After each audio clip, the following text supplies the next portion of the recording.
Hello ਜੀ, ਅਸਲਾਮ ਵਾਲੇਕੁਮ। ਮੈਂ ਸ਼ੇਖ ਇਮਤਿਆਜ਼, ਤੁਸੀਂ ਵੇਖ ਰਹੇ ਮੇਰੇ YouTube channel Sheikh vlog 9662। Out of market ਦੀ ਵੱਡੀ ਬਲਾਂ ਫਾਰ ਸੇਲ ਹੈ। ਡਿਊਟਸ ਟਰੈਕਟਰ ਹੈ ਜਨਾਬ 6006।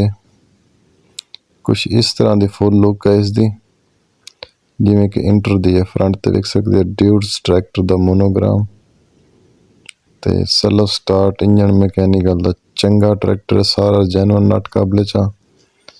ਮਾਡਲ ਦਾ ਨਹੀਂ ਪਤਾ ਜਨਾਬ, ਮਾਡਲ ਮੈਨੂੰ ਦੱਸੇ ਕੋਈ ਨਹੀਂ ਉਹਨਾਂ ਨੇ, ਤੇ ਨਾ ਮੈਂ ਉਹਨਾਂ ਤੋਂ ਪੁੱਛੇ ਕਿਹੜਾ। ਇਹ ਫਾਰ ਸੇਲ ਹੈ ਜਨਾਬ।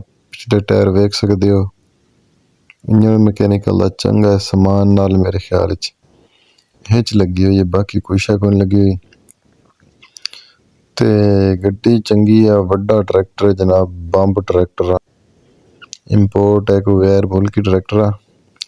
ਚੈਨਲ ਨੂੰ ਸਬਸਕ੍ਰਾਈਬ ਕੋਈ ਨਹੀਂ ਕੀਤਾ ਤਾਂ ਸਬਸਕ੍ਰਾਈਬ ਕਰ ਲਓ। ਵੀਡੀਓ ਪੂਰੀ ਦੇਖਣਾ, ਵੀਡੀਓ ਪੂਰੀ ਵੇਖਣ ਨਾਲ ਤੁਹਾਨੂੰ ਸਾਰੀ ਪਤਾ ਚੱਲੇਗਾ ਕਿ ਕਿਹੜਾ ਟਰੈਕਟਰ ਤੇ ਕੀ ਡਿਮਾਂਡ ਹੈ ਤੇ ਕਿਹੜੀ ਸੂਰਤ ਹਾਲ ਹੈ ਇਸ ਦੀ।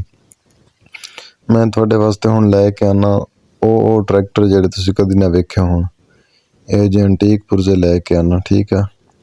ਤੁਹਾਡਾ ਟਾਈਮ ਜ਼ਾਇਆ ਵੀ ਨਹੀਂ ਕਰਦਾ, ਵੀਡੀਓ ਤੇ ਲਾਈਕ ਕਰੋ ਜ਼ਰੂਰ।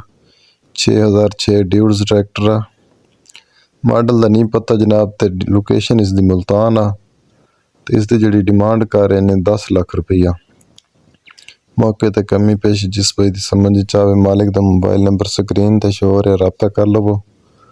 ਤੇ ਡਿਊਟਸ ਟਰੈਕਟਰ ਆ। ਬਾਕੀ ਕੰਡੀਸ਼ਨ ਜਿਹੜੀ ਹੈ ਵੇਖ ਸਕਦੇ, ਵੱਡਾ ਬੰਬ ਟਰੈਕਟਰ ਹੈ, 4 ਸਿਲੰਡਰ ਤੇ ਚੰਗਾ ਟਰੈਕਟਰ ਆ। ਠੀਕ ਹੋ ਗਿਆ, ਖੁੱਲੇ ਪਲੇਟਫਾਰਮ ਵਾਲਾ, ਰੂਸੀ ਦੇ ਗੇਅਰਾਂ ਵਾਲਾ। ਬਾਕੀ ਮੈਂ ਤੁਹਾਡੀ ਖਿਦਮਤ ਲੈ ਕੇ ਆਉਣਾ ਹਰ ਕਿਸੇ ਨੂੰ tractor the for sale video. ਮੈਨੂੰ ਦੋ ਇਜਾਜ਼ਤ, ਮਿਲਾਂਗੇ ਨਵੀਂ ਵੀਡੀਓ ਨਾਲ। ਅੱਲਾ ਹਾਫਿਜ਼।